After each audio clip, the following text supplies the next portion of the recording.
హరి ఓం శ్రీమాత్రే నమః.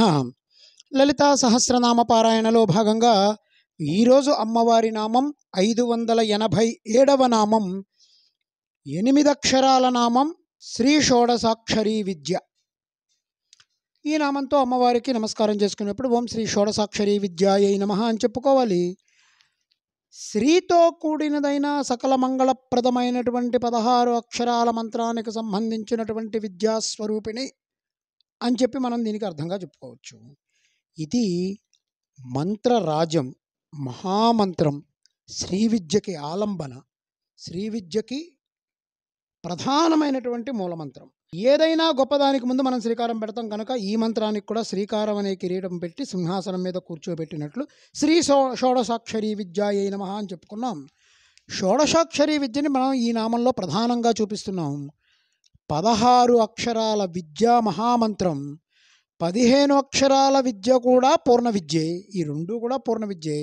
ఈ 15 అక్షరాల పూర్ణ విద్య 16 అక్షరాల శ్రీ విద్యలో కలుస్తుంది. 3 అక్షరాలతో ఇంకొక శ్రీ విద్య ఉంది, అది బాలామంత్రం. దానికి ఇంకో 3 కలిపితే 6 షడాక్షరి అవుతుంది, అది బాలామంత్రం. ఈ బాలామంత్రం ఒక్కదాన్ని పట్టుకొని ముక్తి పొందేసిన వాళ్ళు ఉన్నారు. పరమ పూజ్యులైనటువంటి తాడేపల్లి రాఘవనారాయణ శాస్త్రి గారు బాలామంత్రంతోనే ఆ మణిద్వీపానికి చేరుకున్నటువంటి మహానుభావులు ఆయన. ఏ మంత్రాన్ని మనం దీంట్లో తక్కువగా చూసేందుకు లేదు. శ్రీ విద్య అనేదానికి నిర్వచనం రాస్తూ భాష్యకారులు కూడా 3 రకాలుగా వారు చూపించారు: బాల, పంచదశి, షోడశి. ఈ మూడింటిని కూడా ఏ ఒక్కదాన్ని పొందినా కూడా అతను శ్రీ విద్య ఉపాసకుడే, దాన్ని శ్రీ విద్యనే అంటారు. ఇందులో ఏ ఒక్కటి సిద్ధించుకున్నా కూడా శ్రీ విద్యే.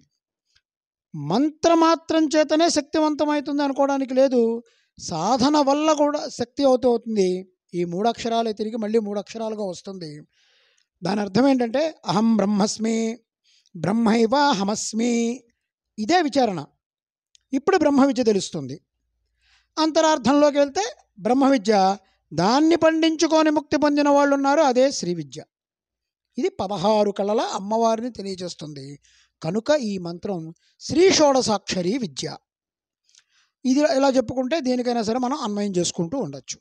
సరే, షోడశి మంత్రంలో 15 అక్షరాల పంచదశికి ఇంకొక బీజాక్షరం కలిసి ఉంటుంది. శ్రీ షోడసాక్షరీ విద్యలోనే ఆ బీజాక్షరాన్ని సూచించారు. ఆ సూచించినదే గొప్ప మంత్రం. అది కలవంగానే 16 అక్షరాలైంది, మహామంత్రరాజం అయిపోయింది. ఇంకొక షోడశి విద్య ఉంది, దానికి 28 అక్షరాలు ఉన్నాయి. ఇందులో బీజాక్షరాలు ఉన్నాయి. మొట్టమొదట వచ్చినటువంటి బీజాక్షరాలకి పంచదశి మొత్తం చెప్పి ఆ తర్వాత అవి తిరిగి పునరావృతం అయితే అంటే వెనక్కి వస్తాయి.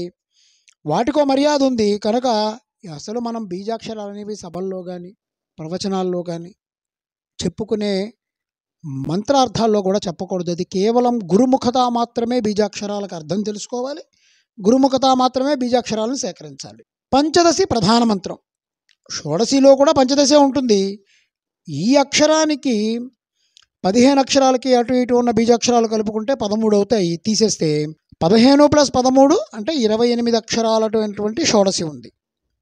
పంచదశిలో ఒక్కొక్క కూటమికి ఒక్కొక్క అక్షరం కింద లెక్క పెట్టాలి. పంచదశిలో 3 కూటాలు ఉంటాయి. 3 కూటాలు కలిపితే 15 అక్షరాలు. 3 కూటాల్లో ఒక్కొక్క కూటమికి ఒక్కొక్క అక్షరం కింద లెక్క పెట్టాలి. అప్పుడు 15 అక్షరాలు 3 అక్షరాలు అయ్యాయి. ఇది త్రికూట. అప్పుడు మిగిలిన 13 ఈ మూడింటితో కలిపి 16 అయ్యాయి. ఇది షోడసాక్షరి. కనుక 28 అక్షరాల విద్య కూడా షోడసాక్షరిగానే చెప్తున్నారు, 16 అక్షరాల విద్యను కూడా షోడసాక్షరిగానే చెప్తున్నారు. ఇది పూర్ణ దీక్షలో లభించేటువంటి మహావిద్య. అందుకే షోడసాక్షరి విద్యగా చెప్పబడుతోంది. శ్రీ విద్యలో పరమమైనటువంటి విద్య కనుక దీనిని ప్రత్యేకంగా ప్రస్తావించారు. మంత్రం చెప్పలేకపోయినా మంత్రం పేరు చెప్పచ్చు. ఇది మంత్రోపదేశం లేని వారి విషయంలో పనికొస్తూ ఉంటుంది. ఆత్మవిద్య, మహావిద్య, శ్రీ విద్య దీనినిచ్చినవాడు పరమేశ్వరుడు కనుక కామసేవిత. దాని యొక్క పరమమంత్రం శ్రీ షోడసాక్షరీ విద్య. ఈ విద్యకి ఆది పరమేశ్వరుడు.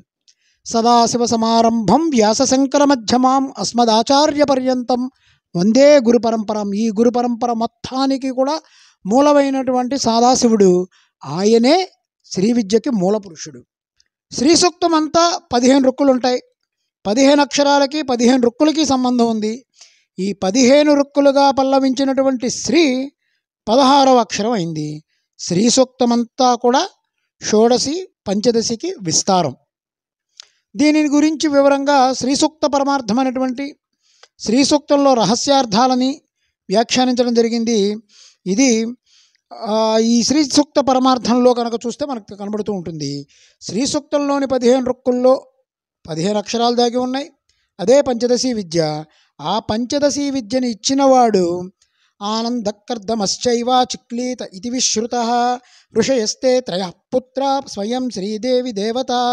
ఇది శ్రీ విద్యాశాస్త్రంలోని శ్లోకం. ఆనంద, కర్దమ, చిక్లీత ఈ ముగ్గురు కూడా మహాలక్ష్మీదేవికి మానసపుత్రులు. వీరి ముగ్గురు దర్శించి ఇచ్చినటువంటి మంత్రమే శ్రీ విద్యా మంత్రం. ఈ ముగ్గురు యొక్క విద్య త్రికూట విద్య. లక్ష్మీదేవి మనస్సు నుంచి వచ్చినటువంటి పుత్రుడే కాముడు. మన్మథ శక్తి ఆనంద, కర్దమ, చిక్లిత అనేటువంటి 3 రూపాల్లో ఉంది. కమలజు కన్న తల్లి, కాముని కన్న తల్లి, అసురుల కన్న తల్లి ఆదిమాలక్ష్మి అన్నారు అన్నమయ్య. మన్మధుడు లక్ష్మీదేవి హృదయంలో నుంచి కలిగి లోకాన్ని నడిపించేటువంటి దేవత. కమనీయమైనటువంటి ఆ శక్తే కామ అని చెప్పబడుతోంది. ఆనంద, కర్దమ, చిక్లిత అనేవి వైదికమైనటువంటి పేర్లు.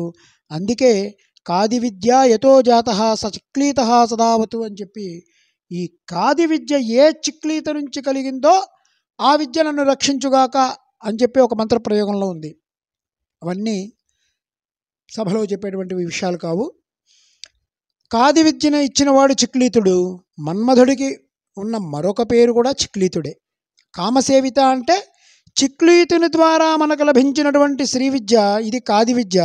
శ్రీ షోడశాక్షరి ముందు కామసేవిత పట్టడంలో శ్రీ సూక్తంలో చెప్పబడినటువంటి చిక్లీతుడు అనేటువంటి దేవతని మనకి ఇక్కడ తెలియజేస్తోంది. భవ్యమైనటువంటి ఆ స్వరూపాన్ని తర్వాత నామాల్లో కూడా మనం చెప్పుకోవాలి. త్రికూట అన్నారు, కామకోటిక అన్నారు. ఈ శ్రీ షోడశాక్షరి విద్య 3 కూటాలతో ఉంది. దాన్ని మించినటువంటి గొప్ప స్థితి లేదు కనుక కామకోటిక. అలా తర్వాత నామాల్లో శ్రీ విద్యా స్వరూపం గురించి పూర్తిగా చెప్పుకుందాం.